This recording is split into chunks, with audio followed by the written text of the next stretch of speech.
Hello students, welcome back to Prepon.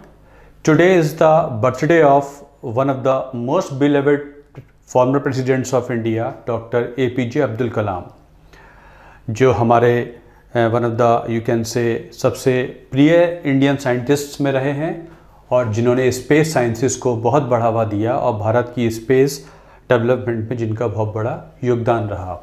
वो भारत के राष्ट्रपति भी रहे और राष्ट्रपति होते हुए भी उन्होंने अपना एक बहुत ही डीप इम्प्रिंट छोड़ा है, जिनको पीपल्स प्रेसिडेंट भी कहा गया।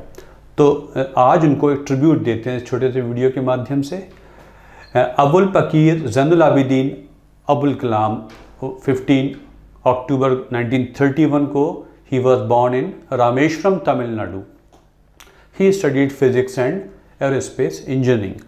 1931 में जब राउंड टेबल कॉन्फ्रेंसेस चल रही हैं, भारत को आज़ाद कराने की बात चल रही है, एक फ्यूचर के भारत की ड्रीम देखी जा रही है, तभी भारत में एक भारत रत्न पैदा हुआ है। जब भारत को आज़ाद कराने की बात चल रही थी, उस रत्न को नहीं पता था कि वो भारत रत्न बनेगा। After graduating from the Madras institute of technology in 1960, Kalam joined the Aeronautical Development Establishment of the Defense Research and Development Organization (DRDO) as a scientist, and after becoming a member of Defense Research and Development Service (DRDS), DRDO में scientist के तौर पे भर्ती हो जाते हैं। उनको missile man of India भी कहा गया है। उनके डिफरेंट कॉन्ट्रीब्यूशंस को हम देखते हैं। Distributed newspapers after school to help his father. गरीब घर में पैदा हुए थे तो न्यूज़पेपर भी डिस्ट्रीब्यूट किया करते थे अपने फादर को हेल्प करने के लिए। He was the chief project coordinator during the Pokhran second nuclear test. जो सेकेंड न्यूक्लियर टेस्ट हमने किया था पोखरण में, उसमें वो चीफ न्यूक्लियर कोऑर्डिनेटर भी हुआ करते थे। और 1980 में ही was the project director of India's first satellite launch vehicle which deployed Rohini satellite in the earth's orbit. उसके भी वो प्रोजेक्ट डायरेक्टर हुआ करते थे। He in the field of medical science he developed a coronary stent called Kalam Raju stent with Soma Raju. जो arteries में stent डाल देते हैं ताकि ब्लड का फ्लो रुके नहीं, वो बाधित ना हो, ताकि हार्ट को ब्लड पहुंचता रहे। तो उन्होंने एक ये मेडिकल डिवाइस में भी उनका बड़ा योगदान रहा, जिसे कलाम राजू स्टेंट भी बोल देते हैं। 40 यूनिवर्सिटीज़ ने उनको ऑनरेरी डॉक्टरेट दी है और उनको पद्म भूषण, पद्म विभूषण और भारत रत्न भी मिला हुआ है। बहुत ही फेमस उनका स्टेटमेंट है, a dream is not that which you see while sleeping, it is something that does not let you sleep. सपने वो नहीं है जो हम सोते हुए देखते हैं, सपने वो हैं जो हमारी नींद उड़ा दें, हमें सोने ना दें। हम अपने टास्क को एकम्प्लिश करने में अपनी पूरी जान लगा दें ताकि हमारा टास्क एकम्प्लिश हो जाए और उन्नति हो हमारी भी और सबकी। ISRO has launched its second moon mission Chandrayaan 2। उस मौके पर ट्रिब्यूट दी गई। On this achievement we should not forget rocket man doctor Abdul Kalam sir for his contribution to ISRO. एक छोटी सी ट्रिब्यूट इसरो ने दी है जब मंगलयान चंद्रयान 2 लॉन्च किया गया था। He was also elected as 11th president of India in 2002 with the support of both Congress and Bharatiya Janata Party.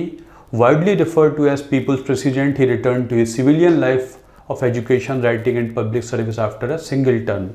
वो राष्ट्रपति होते हुए भी बहुत एक्टिव राष्ट्रपति होते थे।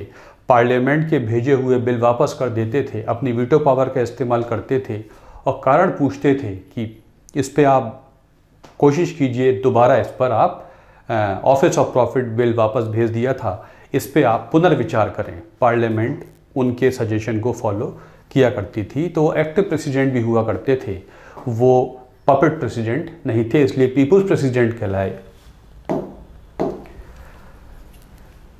बहुत सारे उनके कोटेशंस हैं। उन्होंने बोला, let us sacrifice our today so that our children can have a better tomorrow.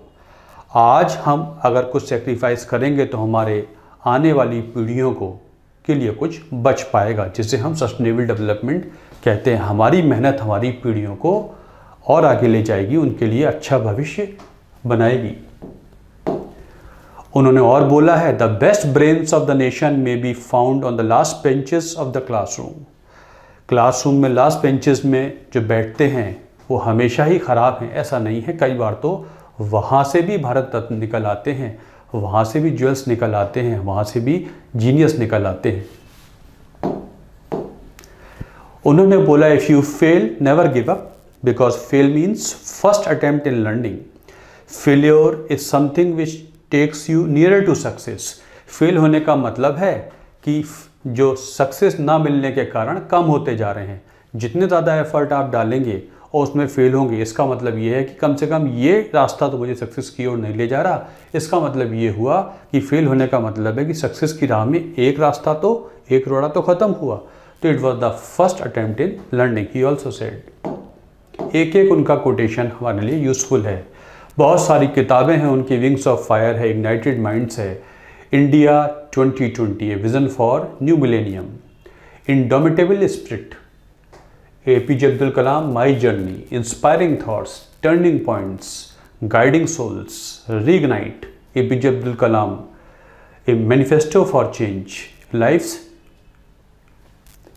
Tree, India advantage, mission India, beyond 2020। बहुत सारी बुक्स उन्होंने लिखी हैं, उनसे संबंधित हैं, जो बहुत पढ़ने योग्य हैं, हमारे लिए भी, हमारी पीढ़ियों के लिए भी, और हर किताब हमेशा ही प्रासंगिक रहेगी। While delivering a lecture at the Indian Institute of Management, Shillong, he collapsed and died from cardiac arrest on 27 July 2015 at the age of 23. उन्होंने बोला है, if you want to shine like a sun, first burn like a sun.